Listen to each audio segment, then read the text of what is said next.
What is up, everybody? It is me, Ginger Fusion, and I am making something I don't know how to do. It is blue. It feels bad, but this is the new format, so we've got to run it.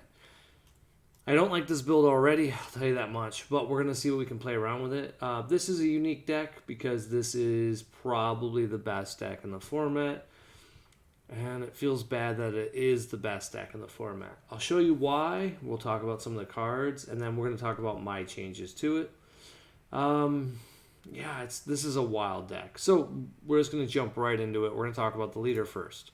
I don't always talk about the leader when I do these videos, but in this case, we need to do it. So this guy is amazing because he's simple. When this card attacks, draw a card, it gets plus 1k for each card in energy. Then if you have 4 or more energy, he can alternatively awaken, okay?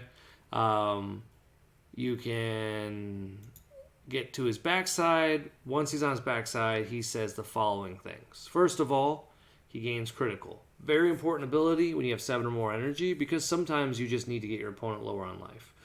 When the card attacks, it draws a card, and it gets plus 1 power for each card in your energy and Z energy. If you have 5 or more energy, it gains double strike. This is very relevant because you're going to have 5 energy very consistently. But what makes it even more ridiculous and insane is that it's very easy in this deck to have a fair amount of Z energy. And as a result, your leader becomes a lot of power. And once you have double strike, you can just swing and be like, no combos. So it's really unfair. We're going to talk about some of the cards that I love about this deck and what I don't. So this deck is... what's weird about it is you're going to run 2 separate unisons. Now, this version I found was an OTK kill, where it just wants to play the SER back in the day of Awakened Power. I think that's a terrible strategy. I don't think you're going to get there that often. It's cute because you can do some evolving tricks, and I like that. But I don't like that way of playing. I think this is a way better line of play. And we're just going to jam this down and win the majority of our games. Especially because effectively with this deck, when you're at 7 life, you can easily kill an opponent who's at 4 or less life automatically. For the most part, you obviously have to have 1 battle card in play. But just having Android 17 and then this Goku... you got to figure between the two, that is going to be 2 critical attacks that do 3 life. So then if you have anything else in play, that can do the final thing.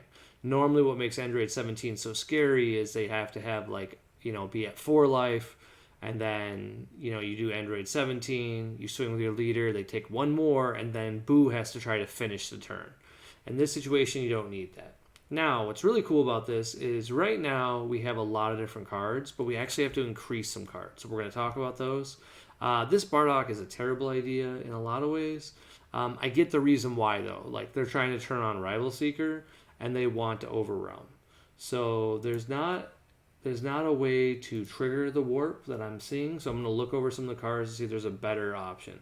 Because I can see some significant issues I see with their build that I just don't like, because this deck only works if you can put to evolve. I think you have to have 3 cards, and like I said, there's be a scatter of things. If you have 5 or more energy, you add 2 red from your warp. Yeah. So you have to have 2 of these in your warp. So this isn't going to work. I do think this is a cute trick, but we're going to go ahead and grab other red-blue cards because this isn't going to be enough. And I get why they did it. Like I said, it's not a bad strategy. It's just a different strategy from what I want to play. And that's what really matters is I like this card as a 2 of, and then where is it at? It should be Tyrannical Cost. Very good card, solid play. And then we're going to need better Overrealm, and we need something that's a light Overrealm. So we're going to be playing with some black cards in a second. Bardock might honestly be the answer still. Just because we can consider it as a cheap option, but because we're already looking at critical, I think this Tag Team Trunks might be the answer. Because you get to send a card in your hand directly to Warp, So this utilizes, I think, a better utility if we want to do this strategy. All right, so we're at 56 cards. It's about where I want to be in this deck, and we're going to talk about why. Okay, so what makes this deck so insane, and I do apologize, here we are at like freaking 5 minutes in, and pretty much I haven't talked to you guys about any of the strategy. So if you've stayed tuned to this point, just let me know you're still here in the comments, because this is a most scatterbrained thing. But all right, so we have this 2-drop, okay? He says he cannot be switched to active mode in the energy. And that's a big deal because you can pay 1, and if your leader, if the name of the backside is this guy, which he is, you get to draw a card and place this card in your energy in rest mode. Okay? That's pretty good. Then, of course, we have Whis. If your name is the Goku in question, you draw a card, then add up to 1 Beerus from your deck to your energy in rest mode, and then shuffle your deck. Okay? So you actually get to play this card. And then if you have 5 or more energy, if your leader's Son Goku, if you have 8 or more energy, you can play up to a Whis from your deck. It's a judge. Now this is cool just because you can play a quad strike. It's very easy to do. I just don't know if we need to do it because it gives us a bad card in the deck. I don't know what to do with that, but we'll talk about it and we'll think about it. Then what we get down to is some unique issues with the deck that you don't expect. So these have a built-in combo, and one of the built-in combos is actually just Beerus. So as much energy as you have in this deck, you can just keep drawing cards. It's a really stupid thing right now. So when you play Beerus, he says you get to put this card into play. And then when this card is placed in your energy, you can't place cards in your energy for the turn. So this triggers, okay?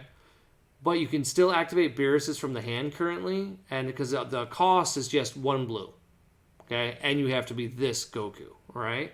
So then you just get to draw a card, and then you get to draw a card. So if you have 3 energy and you have nothing else you can do with it, it's like a super draw ape because you get to keep it in your hand. We, of course, have our amazing cards that are our Zenkai, and then we have this bad boy, okay? He says if your life is at 3 or less, you have 7 or more energy, you get to play this guy. When he attacks, draw a card, he gets bigger, and once per turn, you can negate an opponent's attack for an energy. So just a very solid character, but it's nowhere near as amazing as some of these other things. So we're actually going to go ahead and go up here, and we drop a Mai. We're going to be playing this 5-drop very consistently to control decks. But this deck has so much utility. It's so weird. All right, so let's focus on the stuff that matters. So this Beerus can't be untapped. So I already talked about that. That's his negative. Okay, so Bandai was like, hey, we're going to do a good job. And we're going to make sure this card's not too broken. Well, he still counts as energy. Okay, that's the part that does matter. So now with Rival Seeker, if you put 2 cards into your warp that are red-blue, and we've got 6, and we're not looking to do this before turn 5. So we're not in a rush. We're going to draw lots of cards. But when we're ready to do it, we'll activate his ability, and we will add back energy.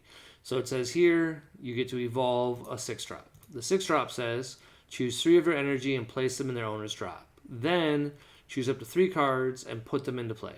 So obviously, we're going to put these Beeruses into the drop that we have in our energy, and then immediately put anything else in there. So that's super nice utility. And then also this has a built-in burn effect.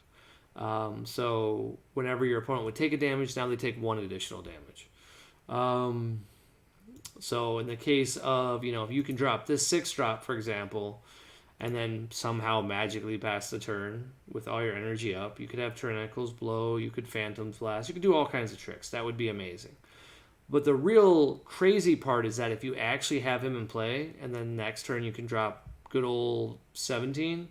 17 now does 2 damage critical, and they can't do anything about it. But 17 is how you're going to win. This Android 17 is going to make it where you don't have to worry about defense as much. People will have to attack this card, and if they don't, this card is just amazing utility. If you haven't played against this card, I'd be shocked. But this lets you set up your Zenkai energy. We might ironically cut this for one of the other Unisons who just draws cards. But the cool part about this is it's a built-in defense because now your first attack a turn, you're going to combo, which means if someone just does a leader swing, which they frequently do in this game as the first attack, you don't have to do anything, and you will automatically be a 20k and force them to now devote cards from their hand. So you're always gaining advantage. And if they attack this card, perfectly fine, because we're really more excited to play this Majin Buu, because Majin Buu is just an insane card. Majin Buu lets you win. Apparently, people said it's an average of 3.5, which is insane. This is the best unison in the game. All right, so then we, of course, have God Sealing Trunks. This is standard. Right now, we have 2 Trunks Heroic Prospect, and this is just because it says we can like slow down opponents like Gogeta and stuff. I don't think it's actually necessary. I can't imagine a situation where we actually want that card, and we need to cut 2 anyway. So this list is looking more like what we want to run. You'll notice some clear issues with like we don't do that much on turn 2, and we start really doing stuff on 3 and 4, but that's okay. We have that built in. We're running Senzu Bean just because Senzu Bean's amazing. The biggest part about Senzu Bean that makes it so amazing is you're going to have the opportunity to, untap energy, and in theory, I think you can play more than one. It's not limit 1 for this guy. So in theory, you could play 2 different guys and just go crazy. But even if not, you Senzu Bean with an attack, you play a Majin Buu, and that's the biggest thing. We want to have the ability to always play a Buu as quick as we can, and just have energy up on the defense. Like Senzu Bean's a great trick. Dimension Magic, you already know what it does. Phenomenal card. It's going to untap 2. In our deck, we do have the option of playing some red-blue. Like, if we already have 1 blue open, and then all we're going to do is just use a Whis to ramp, we might just charge a red-blue, like a Rival Seeker or a Goku, because later on we can grab it with Zeno Super Combo. Zeno Super Combo also is another trick, because our opponent will frequently get us down to 5 life super fast, okay? We're going to take beats in the beginning of the game, and most decks are going to attack us. Probably one of the best things you can do against this deck is not attack. But I get better late game, so it puts you in a weird situation, because if you don't attack, I have all my life. And I can alternatively awake. So since I can alternatively awaken, you probably want to get as much damage as you can. But once you do that, I use Zeno, and I get to put this Beerus that is tapped back into my hand and put any other resource down, and that means I have now gained a permanent resource, and it hasn't cost me anything. This is going to consistently happen on turn 3. So on turn 3, we're going to take a damage, and then we were going to do this. So on turn 3, consistently, and that's like no questions about it, okay? That means on turn 3, I will be at 4 energy, and they will all be able to untap, which means now my turn 4, I can do our combo. All right, so that's pretty phenomenal, because I can have this guy in play if I want to, or I can just play like a Majin Buu, uptick, attack with my leader, use this effect with my remaining energy to play the Beerus again, draw another card, and then at that point, I can be sitting at 6 energy. I'll untap 1 energy for this bad boy, and then I'm not in a like death area, because I've used a super combo, and there's just a lot of utility. So it's going to be a hard deck to deal with. Some other cards to keep in mind is we still play Baby Hatch. Okay, Baby Hatch. The reason why his price is going down has nothing to do with his playability. He's just being reprinted. So you don't need to spend $200 on this card. You can just wait till Anniversary Box and get him a lot cheaper. But everybody will need a Baby Hatch SCR, because unless they ban him, he's the best blue SCR. If you're looking at this list, you're like, well, couldn't I play that new blue guy? He's so great. Yeah, you could. But he's not as amazing as you think he is. I think we go down to 2 on this Overrealm, and I think we just look for 1 red, more blue. I think these activate main. Oh, I don't want to play that one. You know what? This one's probably the best, because in theory, we might play the 6-drop and have some fun.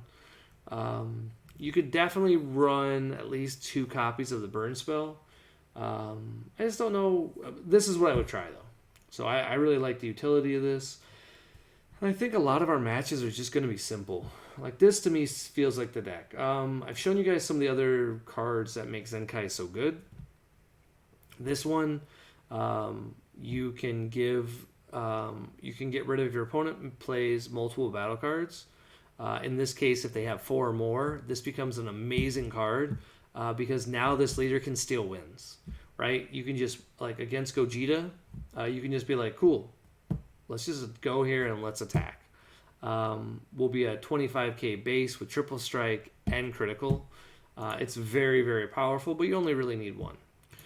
This is probably the best card in the deck. And the reason why is it's got triple strike, which is a huge advantage for blue. But the part that makes it crazy is that you get to put one of your energy to active mode, right? No, it's even better. This one is a removal spell, and your opponent bottom decks a card, and then even more crazy is it's a blocker. So we can easily set this up for a turn 5 play, keep an energy up, and our opponent will bottom deck a card.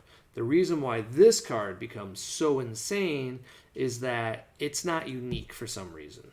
So if you play this card and then you play another card, every single turn, they're going to bottom deck 2, and you have 30Ks? Was it 30? Yeah, 30Ks who get to attack. So you get to attack with a 30K and be like, hey, just 30. Let them combo out of it. Blue is not a combo deck generally. Like this deck is playing Rival Seeker, which I think is the right call. I want to play around with the red-blue variant and to see if it works. But even if it doesn't work, it doesn't matter. Like this is just a cool concept, you know? Because blue has so much utility. And let's just see what the Mai does. I don't even know. What does Mai do? You have to have a Trunks Future card. Oh, you can negate an attack, but I have to have a Trunks Future somewhere. And I don't know if we... Oh, okay. So that was the reason why it ran Heroic Prospect. So basically, if we combo with SS Trunks, in theory, if we put one of these Trunks Future cards in our zone, which he is, right? Yep. Trunks Future. Okay, so if we combo with one of these cards, pretty easy to do because we get to play this card for free. If this is in our Zenkai Energy, we can play this card and then automatically have a free negate next turn. So that's kind of cool. The first summon attack with a battle cost of 5 or more, negate the attack at the start of the battle. Okay, cool. So you just get a built-in negate that you can pay 1 for, and it's a 5k. That's kind of cool. And then obviously it's a 15k because you have to have the Trunks to make it worth it. And it's just a cool card, so I'm excited for it. This is the other Goku. This guy gains critical, and you can discard a card that is a blue extra. So this is another way to put your extras in here. I really like this list. Ironically, as dumb as it sounds, I almost don't want to play the Ultra Instinct, even though he's amazing, because he's kind of unnecessary. Like look at the blue version, okay? He says if you have 7 or more energy, this card gains critical. Okay. Once again, critical. No big deal. When this card attacks, gains +1 power. Okay, when this card attacks, same ability. We haven't gained anything. Then, if you have 5 or more energy, it gains double strike. Well, you have to have 7 energy for this card to even be active, okay? So, it doesn't really matter. Basically, all it's doing for you is it's a 20k base leader. So that's pretty good because it's nice to always be a 20k, especially versus yellow because yellow's always weak to beam.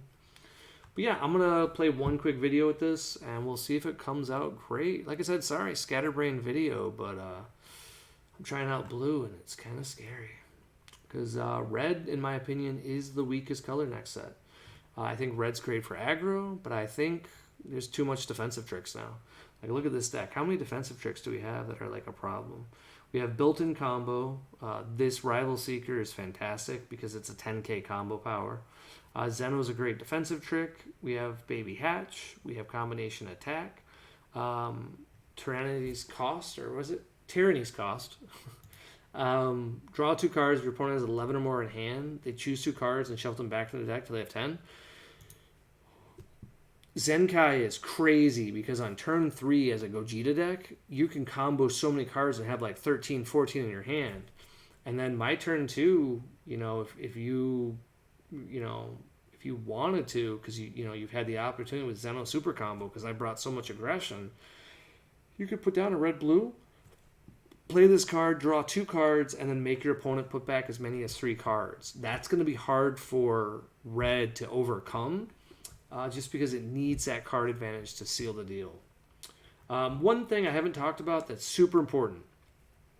Turn 1, we activate a Beerus or a Whis. So we got 8 targets, right? That part's pretty good. That means every single turn 2, even on the draw, we got Baby Hatch active. So that is the biggest weakness to blue, is aggro. Well, now your SCR, it's always online. So I'm pretty excited about it. So like I said, trying it out now, and I'll see you guys on YouTube.